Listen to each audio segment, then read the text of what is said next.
जी अस्सलाम वालेकुम। मेरा नाम अदनान इफ्तिखार है और आप देख रहे हैं Adnan Iftikhar adventures and adventure fuels entrepreneurship. In fact देखा जाए तो entrepreneurship it's all about adventure. अच्छा खैर, आज की जो मेरी वीडियो है वो ही अगेन एंटरप्रेन्योरशिप से रिलेटेड है, उसी के टॉपिक से रिलेटेड है। और आज की जो वीडियो है उसके अंदर हम देखेंगे कि 3 वेज कौन से ऐसे हैं जो कि अपॉर्चुनिटी जो है वो आइडेंटिफाई करने के लिए ज़रूरी हैं, या मैं कहता हूँ दूसरे लफ्ज़ में इसको जो अपॉर्चुनिटी क्रिएट करने के जो क्रिएट करते हैं, ठीक है। अच्छा, वेज के अंदर जो अगर हम देख लें तो सबसे पहले ऑब्जर्विंग ट्रेंड है, solving a problem and finding the gap in the market. These are the 3 ways जो अपॉर्चुनिटी को जो है वो आइडेंटिफाई करते हैं। अच्छा, इसको अगर मैं बताता चलूँ तो इस वीडियो को 2 हिस्सों में मैंने स्प्लिट किया है, जो ये तीनों के तीनों वेज हम इसमें डिस्कस करेंगे। सबसे पहले जो ऑब्जर्विंग ट्रेंड है वो इट्सेल्फ काफ़ी ह्यूज है, क्योंकि जब हम ट्रेंड्स की बात करेंगे तो उसकी काफ़ी डिटेल है। Then solving a problem and finding the gap. Solving the problem and finding the gap इंशाल्लाह पार्ट 2 ऑफ दिस वीडियो के अंदर होगी। जो सबसे पहले हम डिस्कस करेंगे वो आइडेंटिफाइंग द ट्रेंड्स है, ये ऑब्जर्विंग ट्रेंड्स है। अच्छा, अब ये ट्रेंड्स कौन से हैं? ये पूरा का पूरा पेस्ट है, political, economical, social, technological, EL, environmental and legal भी इसके अंदर समहाउ गवर्नमेंट के जो पॉलिटिकल में आ जाएंगे। और जो रेगुलेशंस हैं, हम रेगुलेशंस के अंदर कुछ इन्वायरमेंटल फैक्टर भी डिस्कस करेंगे। अच्छा, ये अगर हम कहें वेज हैं, तीनों वेज मैंने बताया, जैसा कि ऑब्जर्विंग ट्रेंड है, solving a problem and finding the gap है। और स्पेसिफिकली मैं जो ऑब्जर्विंग ट्रेंड के अंदर ये जो paste and political, economical, social and technological जो फैक्टर्स हैं, इनको मैं कहता हूँ ये वो फैक्टर्स हैं जो कि अपॉर्चुनिटी को क्रिएट भी करते हैं। These are the factor that creates opportunity. और कैसे क्रिएट करते हैं इसको वन बाय वन हम देख लेते हैं, ठीक है। अच्छा, सबसे पहले अगर हम देख लें तो इकोनॉमिकल फैक्टर है। इकोनॉमिकल फैक्टर सिंपल लफ्ज़ों में अगर हम कहें तो किसी भी मुल्क की इकॉनमी, उसकी जो मैशियत है, अगर वो अच्छी है तो श्योरली लग्जरी गुड्स की जो है वो अपॉर्चुनिटीज़ अराइज होंगी। और अगर वो इकॉनमी अच्छी नहीं है तो श्योरली उसके लिहाज से क्या है कि लोगों के पास डिस्पोजेबल इनकम ज़्यादा नहीं है, तो जो नॉन लग्जरी हैं और जो डिस्काउंटेड और सस्ते प्रोडक्ट्स हैं उनकी अपॉर्चुनिटीज़ अराइज होंगी। ये एक फैक्ट है। तो जब हम इकोनॉमिकल फैक्टर की बात करते हैं जो अपॉर्चुनिटी क्रिएट करते हैं, तो इसके अंदर हम state of the economy, level of disposable income की बात करते हैं, और जो कंज्यूमर के स्पेंडिंग पैटर्न्स हैं। जैसे अभी मैंने पैटर्न्स के बारे में बताया कि अगर इकॉनमी अच्छी होगी तो लोग लग्जरी गुड्स और लग्जरी आइटम्स के ऊपर स्पेंड करेंगे और स्पेंडिंग ज़्यादा होगी। और अगर इकॉनमी अच्छी नहीं होगी तो श्योरली उसके अंदर वो जो है वो बचत वाली चीज़ों के ऊपर जाएंगे, क्योंकि इसको हम सादे लफ्ज़ों में कहते हैं कि किसका किचन चलता होगा तो और उसके पास डिस्पोजेबल एडिशनल अमाउंट होगी तो वो लग्जरी गुड्स के ऊपर, आइटम्स के ऊपर स्पेंड करेगा। एक और नया मोबाइल ले लिया, वॉच ले ली, विजिट करने के लिए चले गए और होटलिंग कर ली, इन चीज़ों के ऊपर स्पेंड करेंगे। जब नहीं है तो वो इनके ऊपर स्पेंड नहीं करेंगे। अच्छा, खैर, इसके अंदर जैसे लग्जरी की बात की और कम स्पेंडिंग की बात हम करते हैं, तो मैं एक वो डॉक्यूमेंट्री देख रहा था कंप्लीट, जिसके अंदर काफ़ी डिटेल में उन्होंने बताया कि चाइना के अंदर डोमेस्टिक टूरिज्म जो है वो बड़ा फ्लरिश कर रहा है। रीज़न उसकी ये थी कि चाइना की इकॉनमी अच्छी हो गई है। और फिर ज़रा जब वो डॉक्यूमेंट्री बनाते हैं तो उसके अंदर डिटेल के अंदर टूरिस्ट स्पॉट्स के अंदर उन्होंने मुख्तलिफ चाइनीज़ टूरिस्ट से जो है वो इंटरव्यूज़ लिए, और जो उसका एक क्रक्स यही था, जो उसका खुलासा ये निकला कि हाँ, अब हमारे पास जो है वो पैसे होते हैं, इस इनकम है, इकोनॉमिकल कंडीशन हमारे मुल्क की अच्छी है, हमारी हालत भी बेहतर है, तो तब वो पैसे जो है हम अपनी जो है टूरिज़म के ऊपर स्पेंड करते हैं। तो ये ऐसे फैक्टर्स हैं। अच्छा, अब जब वो टूरिज्म के ऊपर स्पेंड करते हैं, जब लोग स्पेंड करेंगे तो क्या है, टूरिज्म का बिजनेस चलेगा। मुल्क के अंदर जहाँ जहाँ पे टूरिस्ट स्पॉट्स हैं वहाँ पे कई बिजनेस अपॉर्चुनिटीज़ अराइज होंगी। इसी तरह जो टूर ऑपरेटर्स हैं वो ज़्यादा से ज़्यादा बिजनेस के अंदर आएंगे, क्योंकि जब देखेंगे कि टूरिज्म का बिजनेस चल रहा है तो वो ज़्यादा से ज़्यादा टूरिज्म की कंपनीज जो हैं उनके स्टार्टअप्स होंगे। तो ये इकोनॉमिकल फैक्टर है जिसके अंदर श्योरली मुल्क की जो है इसके ऊपर डिपेंड करता है लोगों के जो बाइंग पैटर्न्स हैं वो करंट के कंट्री की इकोनॉमिकल कंडीशन में। अच्छा, जिस मुल्क की इकॉनमी अच्छी होगी तो श्योरली वहाँ पे लग्जरी गुड्स की जो है वो अपॉर्चुनिटीज अराइज होंगी। तो ये वन ऑफ द फैक्टर्स हैं जो अपॉर्चुनिटी को क्रिएट करते हैं। अच्छा, ऑथर कहता है कि इन फैक्टर्स के ऊपर आपने जो है वो नज़र रखनी है।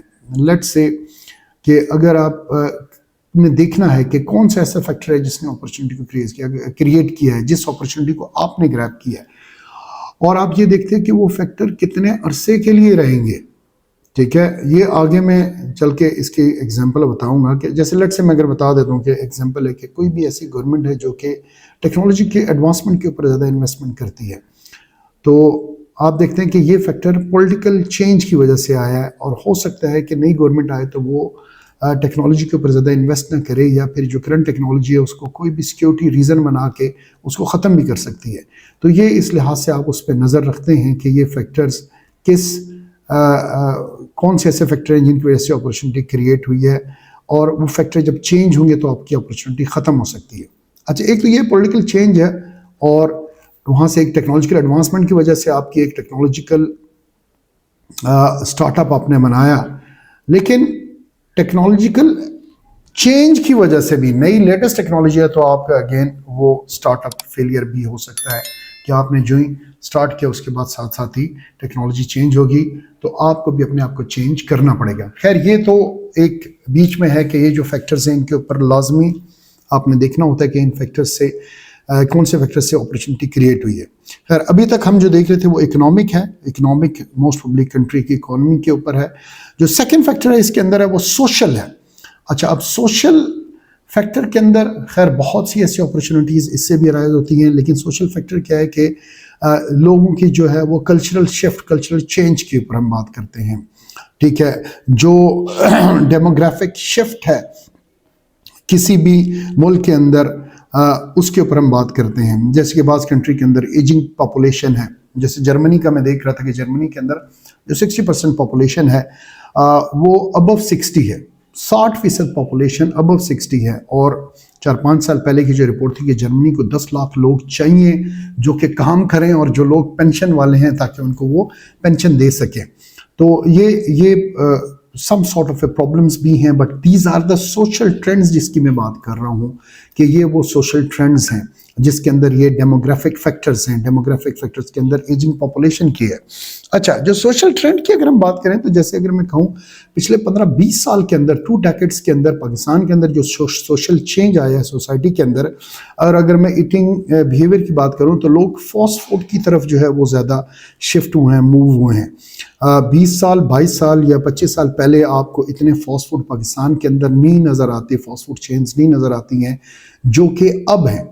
अच्छा, अब ये एक सोशल ट्रेंड है कि सोशल चेंज है। और बहुत पहले अगर हम देखें तो जो लोकल एंटरप्रेन्योर ने इटालियन पिज़्ज़ा लॉन्च किया पिंडी इस्लामाबाद के अंदर, that was a very good success, और राइट टाइम के ऊपर उसने अपॉर्चुनिटी को ग्रैब किया। ऑल्दो हाउवर वो उस तरह से सक्सेसफुल नहीं हो सका जिस तरह से अभी चीज़ियस है, और चीज़ियस ने भी इसी अपॉर्चुनिटी को ग्रैब किया कि हाँ जी यस, लोग सोशल ट्रेंड्स चेंज हो गए हैं, लोग फास्ट फूड की तरफ आ गए हैं।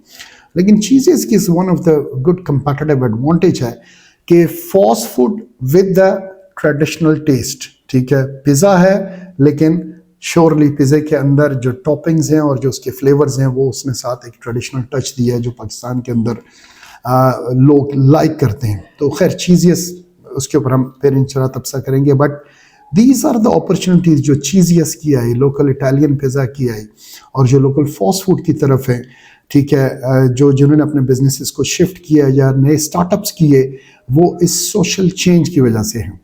अब अगर कहे तो सेवर ने भी सेवर क्रिस्पो लॉन्च किया, अभी नहीं बहुत पहले से लॉन्च किया है। सेवर वाला भी कहता होगा हाँ जी आते हैं लोग ट्रेडिशनल चावल मांगते थे, मुंडे खुंडे आके जड़े हैं ना वो फास्ट फूड भी मांगते हैं। और इसी अपॉर्चुनिटी को, इसी डिमांड को देखते हुए सेवर वाले ने सेवर क्रिस्पो लॉन्च किया था, और सेवर क्रिस्पो क्या है, वही फास्ट फूड दे रहा है आपको। ठीक है, तो these are the social trends. अब सोशल ट्रेंड के अंदर ये तो आई होप यू अंडरस्टैंड कि सोशल ट्रेंड की वजह से क्या क्या अपॉर्चुनिटीज अराइज हो सकती हैं। अब जैसे पाकिस्तान के अंदर जो है वो हेल्थ कॉन्शियस बहुत लोग हो गए हैं, लोगों को अपने हेल्थ की अवेयरनेस ज़्यादा हो गई है, तो ऑर्गेनिक फूड की जो है वो अपॉर्चुनिटी बहुत ज़्यादा है और लोग ऑर्गेनिक फूड की तरफ आ रहे हैं, उसकी डिमांड है और ऑर्गेनिक वाले अपने ऑर्गेनिक का बिजनेस कर रहे हैं।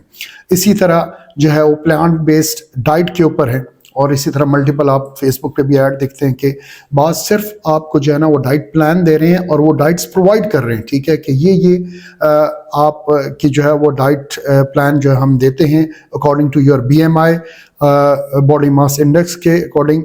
तो ये क्यों है, क्यों इसका बिजनेस आया, क्योंकि लोग जो है वो हेल्थ कॉन्शियस होना शुरू हो गए।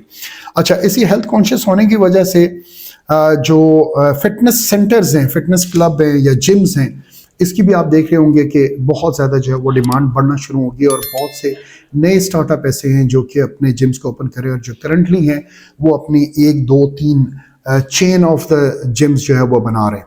तो these are all the social factors, ठीक है। पहला इकोनॉमिक हो गया, सेकंड क्या है, सोशल है, then there is a technological advancement. अच्छा, टेक्नोलॉजी के ऊपर बात करें तो बहुत ज़्यादा है। थोड़ा सा अगर मैं आपको टेक्नोलॉजी की थोड़ा हिस्ट्री के ऊपर अगर हम चले जाएं तो जैसे mid 90s and let 90s के अंदर पाकिस्तान के अंदर जब इंटरनेट आया तो उस टाइम डायल अप था। लोग डायल अप की तरफ जो है वो मतलब dial up was the first technology to come into the Pakistan as an internet, ठीक है। और डायल अप के अंदर इनिशियली जिन्होंने बिजनेस स्टार्ट किया 100-150 रुपये 200 रुपये जो है वो पर आवर चार्ज करते थे। फिर एक वक्त आ गया 2000-2001 के अंदर ऑलमोस्ट पिंडी इस्लामाबाद के अंदर ही 20-25 से कंपनीज जो थी वो डायल अप के की सर्विसेज प्रोवाइड कर रही थी। और ये वो टाइम था कहाँ 150 रुपया, ये वो विंडो ऑफ अपॉर्चुनिटी की बात है। और जो आप पहले फर्स्ट मूवर एडवांटेज लेते हैं वो फर्स्ट मूवर एडवांटेज है, उन लोगों ने फर्स्ट मूवर एडवांटेज लिया जो पहले एंटर हो गए और 150 रुपये 200 रुपये जो है पर आवर चार्ज करते थे। अच्छा, 2000 और 2001-2 के अंदर जब सेचुरेशन होगी मार्केट के अंदर, but that is a technology, को मैं टेक्नोलॉजी से रिलेट उसको कर रहा हूँ और दैट इज़ अ टेक्नोलॉजी। तो उस टाइम सेचुरेशन के अंदर 20-25 ISPs जो है पिंडी इस्लामाबाद में सर्विस प्रोवाइड कर रहे थे। अब आप इमेजिन करें रेट क्या था। एक वो 10 रुपये का कार्ड था जो हम लेते थे, स्क्रैच करते थे, लॉगिन एंड पासवर्ड देते थे, तो 10 रुपये के कार्ड के ऊपर 3 घंटे मिल रहे होते थे। और बाज़ कंपनीज नाइट फ्री दे रहे थे, रात को 1 बजे से लेकर सुबह जो है वो 5 बजे तक, लाइक सुबह 1 से मिड ऑफ द नाइट वो आपकी फ्री है। बट उसकी जो है वो 24 आवर्स की उसकी जब आप स्क्रैच कर लेते हैं तो वो उसकी टाइम था 3 घंटे आपने उसके अंदर कंज्यूम करने। तो कहाँ पे वो 100-150 रुपये पर आवर और कहाँ पे जो है 10 रुपये के कार्ड के अंदर, जिसके अंदर कार्ड की प्रिंटिंग कॉस्ट भी है और जो सेल्स पर्सन कार्ड बेच रहा है उसमें उसका कमीशन भी है। तो ये एक वो विंडो जब अपॉर्चुनिटी शुरू में आती है और लोग किस तरह फर्स्ट मूवर एडवांटेज लेते हैं और जब वो सेचुरेशन हो जाती है तो वो किस तरह से आप कह सकते हैं कि उस सेचुरेटेड मार्केट के अंदर आपके प्रॉफिट मार्जिन बहुत कम हो जाते हैं। अच्छा, अब जो बात मैं करना चाह रहा हूं कि जब डायल अप के बाद DSL आया, ठीक है, तो डायल अप की टेक्नोलॉजी के बारे में बता चलूं। डायल अप का मॉडेम जो था वो 56 KB का मॉडेम था और एक चीज़ है 1024 एंड सम 1000 KB मिला के 1 MB बनता है। और आज हमारे घर के अंदर 4 MB 8 MB तक का इंटरनेट कनेक्शन मौजूद है जो DSL के फॉर्म के अंदर है।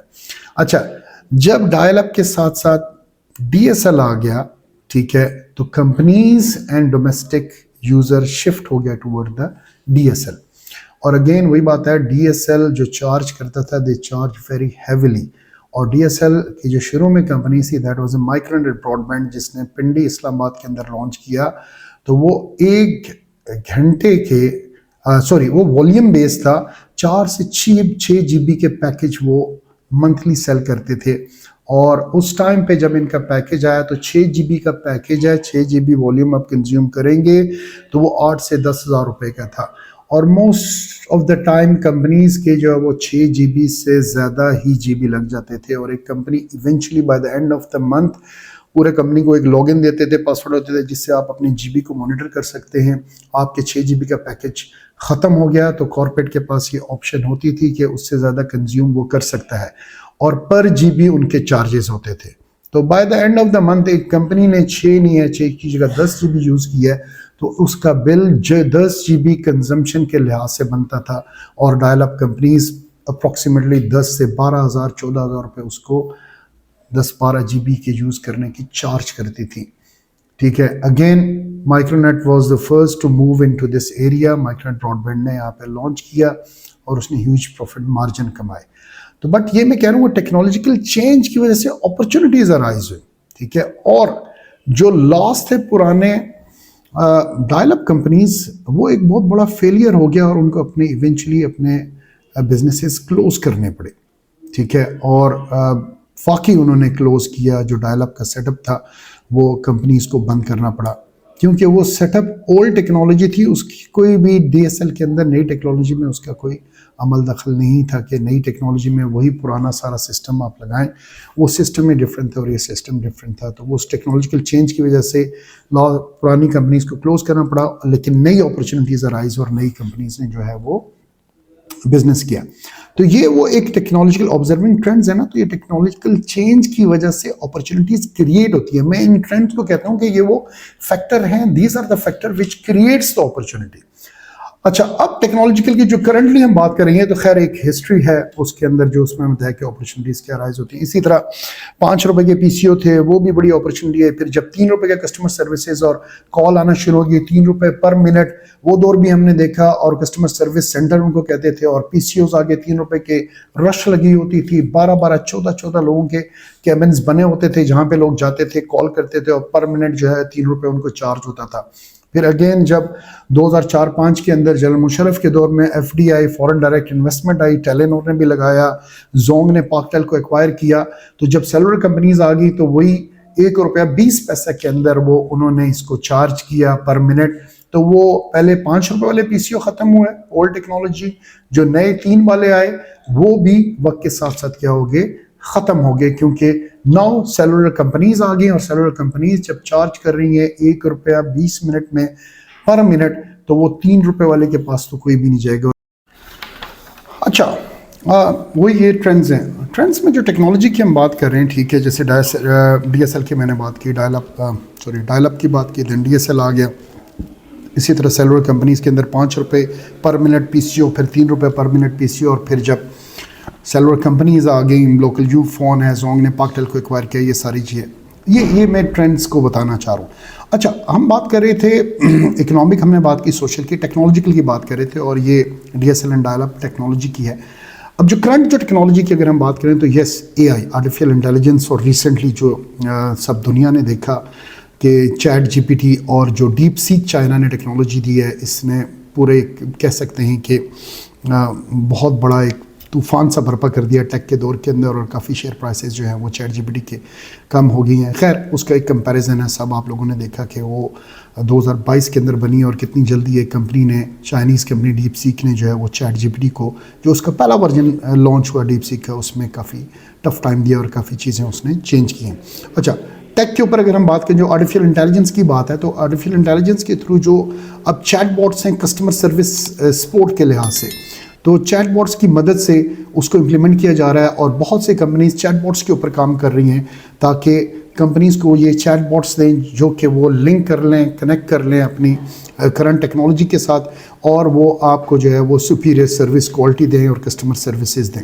तो ये लेटेस्ट ट्रेंड्स हैं जो टेक्नोलॉजी के अंदर हैं एआई की यूजेज से, ठीक है। और श्योरली एआई जो है वो आपको डाटा एनालिटिक्स सर्विसेज भी दे रही है, machine learning, artificial intelligence, data analytics, ये सारी ऐसी चीज़ें हैं जिनके ऊपर करंट आजकल के दौर के अंदर काम हो रहा है, और वो कंपनीज, नई कंपनीज भी इमर्ज हो सकती हैं, और करंट कंपनीज को विद द एनवायरनमेंट अपने आप को चेंज करना पड़ेगा और इन टेक्नोलॉजीज़ के ऊपर काम करना पड़ेगा ताकि वो अहेड ऑफ द मार्केट रह सकें, एनवायरनमेंट से वो हट ना जाएं, ठीक है। अच्छा, इसी तरह पाकिस्तान के अंदर अगर हम कहें तो ये rise of the e commerce है। करंटली आजकल के दौर के अंदर आप जहाँ पे भी देखें तो कोई ई कॉमर्स की ट्रेनिंग सेल कर रहा है, और कोई ऑनलाइन स्टोर बना के जो है वहाँ से अपने प्रोडक्ट सेल कर रहा है। ये पाकिस्तान के अंदर हमने ट्रेंड देखा कि ये है, and that's also just because of the technology, के टेक्नोलॉजी ने इसको एनेबल किया है। और दुनिया भर के अंदर हम देखते हैं अमेज़ॉन है, शॉपिफाई की बात हम करते हैं, यूके के अंदर ईबे है, ये स्टोर जो है वो ऑनलाइन इनका काफ़ी ट्रेंड है। और इसी तरह हर रीजन के अंदर, जैसे पाकिस्तान के अंदर दराज is one of the biggest seller जो कि ऑनलाइन ई कॉमर्स का प्लेटफॉर्म प्रोवाइड कर रहे हैं। अच्छा, जो फोर्थ है इसके अंदर जो ऑब्जर्विंग ट्रेंड में हम बात कर रहे हैं, that is a political and regulatory changes, ठीक है। अच्छा, अब यहाँ पे जब पॉलिटिकल की बात आती है तो यहाँ पे मैं आपको बताता हूँ, ये चारों जो है आपस में इंटरकनेक्टेड है, ठीक है। इन चारों का एक दूसरे से ताल्लुक़ है, राब्ता है, ताल्लुक़ है या कहते हैं डायरेक्टली प्रोपोर्शनल है। देखिए, मुल्क के अंदर जब भी कोई नई गवर्नमेंट आती है तो उस वक़्त क्या है, उसकी वजह से या तो इकॉनमी अच्छी होती है या तो बुरी हो जाती है। ठीक है, इर्रिस्पेक्टिव में गवर्नमेंट्स के ऊपर नहीं आता, क्योंकि उनकी पॉलिसीज़ की वजह से उसके ऊपर इम्पैक्ट होता है।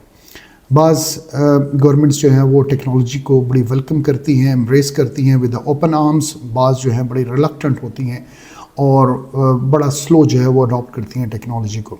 इसी तरह जैसे इकोनॉमिकल फैक्टर हैं, तो बाज़ गवर्नमेंट्स की वजह से ही सोशल चेंज भी आते हैं। Some of them are like they bring the change in the society, अपनी जो उनकी पॉलिसीज़ हैं या ओवरऑल जो एक शिफ्ट वो लेके आते हैं। तो खैर ये सारी एक दूसरे से ताल्लुक़ रखती हैं, ठीक है, ताल्लुक़ रखती हैं। ये सारे फैक्टर्स जो कि अपॉर्चुनिटी क्रिएट करते हैं ये एक दूसरे से इंटरकनेक्टेड होते हैं। जहाँ पे पॉलिटिकल एंड रेगुलेटरी चेंजेस के बारे में हम बात करते हैं, तो यस, जैसे अभी बताया, गवर्नमेंट के आने से इकोनॉमिकल कंडीशन अच्छी या बुरी होती है, या कौन सी ऐसी गवर्नमेंट है जो कि टेक्नोलॉजी को एम्ब्रेस करती है। तो खैर ये हैं पॉलिटिकल एंड रेगुलेशन के अंदर। पॉलिटिकल चेंज में क्या है कि गवर्नमेंट की नई रेगुलेशंस हैं, नई पॉलिसीज़ हैं, और जिनकी वजह से नई अपॉर्चुनिटीज़ इंक्रीज़ होती हैं या राइज होती हैं। जैसे कि रेगुलेटरी चेंजेस हैं, रेगुलेशन ऑन एनवायरनमेंट है, एम्फेसाइज किया जाता है कि ऐसे प्रोडक्ट्स बनाए जाएँ जो कि इन्वायरमेंट फ्रेंडली हों, ठीक है, जैसे इन्वायरमेंट के अंदर जो है वो एनवायरनमेंट फ्रेंडलीनेस हो। एक जो रेगुलेटरी चेंज से याद आया इन्वायरमेंट फ्रेंडली, और इन्वायरमेंट फ्रेंडली से जो मैं बात कर रहा हूँ वो इट्स एक्सटर्नल नेचुरल इन्वायरमेंट है। ऐसी बिजनेस की एक्टिविटीज़ जो एक्सटर्नल नेचुरल इन्वायरमेंट को पॉइजन करती हैं, उनके ऊपर बहुत ज़्यादा जो है वो रेगुलेशंस आ चुकी हैं। अच्छा, बार क्या उसके अंदर मैं अक्सर जब बात करता हूँ तो मैं यही बात करता हूँ कि बाहर के गवर्नमेंट्स ने जब इनके ऊपर ज़्यादा एम्फेसाइज़ किया और कार्बन एमिशंस के ऊपर बात करते हैं कि लेस कार्बन एमिशन हो, और ये वो एक रीज़न है कि लेस कार्बन एमिशन की वजह से जो है वो इलेक्ट्रिक कार्स का जो है वो ट्रेंड सारी दुनिया के अंदर है, और टेस्ला ने इसको बड़ा अच्छा ग्रैब किया और अपनी टेस्ला जो है वो उसने लॉन्च की, जो कि टोटली इलेक्ट्रिक कार है। हाउएवर जब हम ट्रेंड्स की बात करें तो इसके ऊपर मैं थोड़ा सा कमेंट इस लिहाज से करना चाहूँगा कि ये over the period of time जो है वो, अगर आप डेट्रॉइट के ऑटो शो को देखें तो हर साल के अंदर जब डेट्रॉइट का ऑटो शो आता था और जब मैं उसको देखता था तो हर कंपनी जो है फ्यूल प्राइसेस के अकॉर्डिंग, जिन सालों के अंदर फ्यूल प्राइसेस हाई रही हैं, ठीक है, मैं वो दौर बताऊं जब आईएसएस का क़याम होगा इराक़ और शाम के अंदर, और उस टाइम बहुत ज़्यादा जो है फ्यूल की शॉर्टेज हो गई और फ्यूल की प्राइसेस हाई होगी पूरी दुनिया के अंदर। तो उस दौरान जब डेट्रॉइट में ऑटो शो आता था तो हर कंपनी अपना इलेक्ट्रिक वर्जन गाड़ी का लेके आती रही है, ठीक है। फिर जब खैर उनका फॉल हुआ, दोबारा से जो है वो फ्यूल की तरसील जो है पूरी दुनिया के अंदर गई, तो डेट्रॉइट के ऑटो शो नेक्स्ट ईयर जो मैंने ऑब्ज़र्व किया उसके अंदर इलेक्ट्रिक वर्जन के ऊपर जो है उन्होंने इतना ज़्यादा एम्फेसाइज़ नहीं किया। वरना अगर इलेक्ट्रिक कार्स में देखें तो मैं बहुत अर्सा पहले देख रहा था शेवरवॉल्ट की शेवी जो है it was a electric car, ठीक है। निसान वालों ने अल्टीमा लॉन्च की, टोयोटा वालों ने प्रियस लॉन्च की, लेकिन जो कंसिस्टेंसी से और जो फोकस्ड होके काम किया, मैं जो समझता हूँ उसके वन ऑफ द सक्सेस है जो टेस्ला की, कि उसने फोकस्ड होके इलेक्ट्रिक कार के ऊपर एम्फेसाइज किया and fully battery powered electric cars बनाई और उनको बड़ा उसने इनोवेट किया। अच्छा, खैर ये मैं वो रेगुलेशन की बात कर रहा था। जो बात मेरे जहन में थी वो यही है कि जैसे यूरोप के अंदर रेगुलेटरी और इन्वायरमेंट फ्रेंडली प्रोडक्ट्स के बारे में जब बात होती है तो वो निसान की आई थिंक अल्टीमा का ऐड था, और उसके अंदर एक आदमी जो है वो सांस ले रहा है, ब्रीद इन कर रहा है, ब्रीद आउट कर रहा है, और उसके बाद वो ये इस चीज़ को बताना चाह रहे हैं कि हाँ जी, कितने अरसे तक जो है वो जो इंसान जो है वो इन्वायरमेंट के अंदर से कितने कार्बन को जो है वो इनहेल कर रहा है, और इन्वायरमेंट के अंदर जो फ़िज़ा है वो साफ़ नहीं है और गंदी हवा है। फिर वो उसको पोजीशन करते हैं, फोकस लेके जाते हैं अपनी प्रोडक्ट की तरफ, अपनी गाड़ी की तरफ, कि ये हमारी जो है वो लेस कार्बन इमिशन है, ये कम कार्बन इमिशन करती है। अच्छा, अब ये ऐड क्यों यूरोप के अंदर बने कि लोग जो हैं वो आप कह सकते हैं कि इन्वायरमेंट कॉन्शियस हैं, और गवर्नमेंट भी सख्ती कर रही है कि हाँ जी आपके प्रोडक्ट के अंदर, इवन यहाँ तक भी मैं देख रहा था कि जो टायर जब चलते हैं तो जो टायर के रबर जो निकलता है इन्वायरमेंट के अंदर, और जो उसके घिसने से जो रबर के ज़र्रात हैं वो भी इन्वायरमेंट के अंदर जो है वो ह्यूमन हेल्थ को जो है वो डैमेज कर रहे हैं। उसके ऊपर भी वो वर्किंग कर रहे हैं कि मतलब इसको भी कैसे इसके जो ज़र्रे हैं उनको कम किया जा सके। अच्छा, बाद में कह रहा था कि लेस कार्बन इमिशन है, और इस लिहाज से वो ऑटोमोबाइल कंपनी ऐड भी दे रही है और बता रही है कि हमारी जो गाड़ी है वो कार्बन इमिशन इसके बहुत कम है, और ये आपके लिए और आपके बच्चों के लिए it's one of the environment friendly car. अच्छा, ये ऐड तो वहाँ पे चलते हैं। पाकिस्तान के अंदर क्या ऐड चलता है? होंडा CD70 1 लीटर में 70 किलोमीटर। अब ये यहाँ पे क्यों बता रहे हैं कि यस पाकिस्तानी तो अवाम इकोनॉमिकल फैक्टर में आपको बताऊंगा, ठीक है पाकिस्तानी अवेयर भी हैं but not as that much aware, और ऐसे भी गवर्नमेंट की इतनी ज़्यादा स्ट्रॉन्ग इम्प्लीमेंटेशन उन चीज़ों के ऊपर, कानून के ऊपर नहीं है कि जिसके अंदर वो इन्वायरमेंट फ्रेंडली प्रोडक्ट के ऊपर बहुत ज़्यादा एम्फेसाइज करें। पाकिस्तानी अवाम भी ये पूछेगी, हाँ भाई ये दसो कि तुहाडी ये गड्डी 1 लीटर कर दी कितने हैं, ठीक है? तो उसका ज़्यादा एम्फेसाइज एनवायरमेंट नहीं होगा, उसका ज़्यादा एम्फेसाइज इस चीज़ के ऊपर होगा कि 1 लीटर में ये कितने किलोमीटर चलती है। तभी तो हमारे ऐड आते हैं कि होंडा CD70 1 लीटर में चले 70 किलोमीटर। कभी ऐड आए कि जी होंडा CD70 इन्वायरमेंट फ्रेंडली जो है वो मोटरसाइकिल है, और जब ये स्टार्ट होता है तो इससे जब लेस कार्बन एमिशन होते हैं, और इसी तरह इसके टायर बड़ी अच्छी क्वालिटी के हैं जिसके जो कि इन्वायरमेंट फ्रेंडली हैं, और ये हमने बड़ी ज़बरदस्त किस्म की बनाई है। ऐसे भी हैं, अवेयर भी है, लेकिन not as that as much के वहाँ पे लोग सिर्फ इस वजह से गाड़ी को बाय करेंगे कि यार ये गाड़ी जो है लेस कार्बन एमिशन है, हमारी एक्सटर्नल नेचुरल एनवायरनमेंट को जो है वो प्रोटेक्ट करती है, मैंने तो ये गाड़ी इस वजह से लेनी है। And that's why they are positioning themselves like this, और एड्स के अंदर भी उस चीज़ को हाईलाइट करते हैं कि ये लेस कार्बन एमिशन है। तो खैर these are the regulatory thing. जब रेगुलेशन आती है, एक गवर्नमेंट अगर शॉपिंग बैग्स के ऊपर बैन करती है तो जो अल्टरनेट बैग्स हैं, लाइक कपड़े का बैग है, तो उसकी डिमांड ज़्यादा बन जाती है। तो ये वो रेगुलेशंस हैं, जो रेगुलेशंस चेंज होती हैं, और जब गवर्नमेंट चेंज होती है तो उसी के साथ साथ नई नई अपॉर्चुनिटीज़ आती हैं, ठीक है? अब जैसे लॉज की बात करें तो ऑनलाइन जो साइबर सिक्योरिटी के GDPR के ऊपर जब एम्फेसाइज हुआ तो बहुत सी साइबर सिक्योरिटी फर्म्स के लिए अपॉर्चुनिटीज़ आई, ठीक है? और अभी करंटली जो इन्हीं कानून की वजह से और टेक्नोलॉजिकल एडवांसमेंट की वजह से भी जितनी भी कंपनीज ऑनलाइन जाती हैं, चाहे वो ई-कॉमर्स से रिलेटेड है, नॉन की ई-कॉमर्स हैं, तो उन्हें इस चीज़ की सख्त ज़रूरत है कि वो ऑनलाइन अपने डाटा को प्रोटेक्ट कर सकें। और ये अराइज होता है साइबर सिक्योरिटी फर्म्स के बिजनेस का, कि साइबर सिक्योरिटी फर्म्स जो हैं वो कायम होती हैं और वो कंपनीज के जो है वो डाटा को प्रोटेक्ट कर रही हैं। लेकिन रेगुलेशन की जब हम बात करें तो यस, जैसे GDPR है जो कि दे रहे हैं आपके डाटा प्राइवेसीज के लॉ, यूरोप के अंदर ये GDPR इम्प्लीमेंट होता है और ये यूरोप का है। बाज़ डिफरेंट कंपनीज डिफरेंट कंट्रीज़ में ये उनके लोकल लॉ के साथ उसको अलाइन करते हैं, और जो यूरोपियन कंपनीज़ हैं वो अलाइन क्यों करते हैं कि अगर यूरोप की एक कंपनी UAE के अंदर आके बिजनेस करती है तो वो कैसे उसको कंपैटिबल या अलाइन करेंगी जो UAE के साइबर सिक्योरिटी के लॉज हैं उनसे, GDPR जो यूरोप के लॉज हैं उनको कैसे वो अलाइन करेंगे। तो बरकैफ ये सारे रेगुलेटरी थिंग्स हैं, रेगुलेशंस की वजह से इन सारी चीज़ों की अवेयरनेस है और उसी लिहाज से अपॉर्चुनिटीज़ अराइज होती हैं। तो होपफुली ये वही चीज़ें हैं कि जो 3 वेज हैं उसके अंदर से जो पहला वे है ऑब्जर्विंग ट्रेंड, मैंने कहा था इसके सेकेंड पार्ट के अंदर हम जो है वो प्रॉब्लम सॉल्विंग की बात करेंगे और फाइंडिंग द गैप की बात करेंगे। और मैं उम्मीद करता हूँ कि इसके अंदर जो ट्रेंड्स हैं उसके बारे में आपको समझ आ गया होगा। डिटेल अपॉर्चुनिटीज़ क्या हैं, क्या बिजनेसेस पाकिस्तान के अंदर हो सकते हैं और क्या हैं, जैसे कुछ मैंने भी बताया कि जैसे सोशल ट्रेंड की वजह से हेल्थ कॉन्शियसनेस की जो है वो डाइट्स एंड ऑर्गेनिक फूड की हम बात करें, लेकिन बहुत डिटेल के अंदर मल्टीपल बिजनेसेस हैं, वो इंशाल्लाह हम क्या क्या बिजनेस आइडियाज़ हैं और उनको रिलेट करेंगे कि कौन कौन सी ऐसे ट्रेंड्स हैं या फैक्टर्स हैं जिसकी वजह से अपॉर्चुनिटीज़ क्रिएट होती हैं, ताकि हमें पता लग सके। वो इंशाल्लाह एक सेपरेट वीडियो में बनाऊँगा। आज की वीडियो में इसके पार्ट 1 में मैं कहूँगा इतना ही काफ़ी है कि हम जो है वो ऑब्जर्विंग ट्रेंड्स को जो है वो बेहतर समझ लें। कोई क्वेश्चन हुआ तो आप मैसेज के अंदर पूछ सकते हैं। और श्योरली जब 2 वे कम्युनिकेशन हो रही होती है, when you are teaching to a group, तो देन उस टाइम और बहुत सी चीज़ें डिबेट में आ जाती हैं और वो डिस्कस हम कर लेते हैं। लेकिन यहाँ पे इतना ही है कि जो चीज़ें जो पॉइंट्स आपको नहीं समझ आती है वो आप मैसेज के अंदर पूछ सकते हैं और उसको जो है हम डिटेल के अंदर इंशाल्लाह डिस्कस कर लेंगे। सेकंड पार्ट में मिलते हैं solving a problem finding the gap के साथ। थैंक यू, बहुत शुक्रिया, और इस पार्ट तक के लिए अल्लाह हाफ़िज़।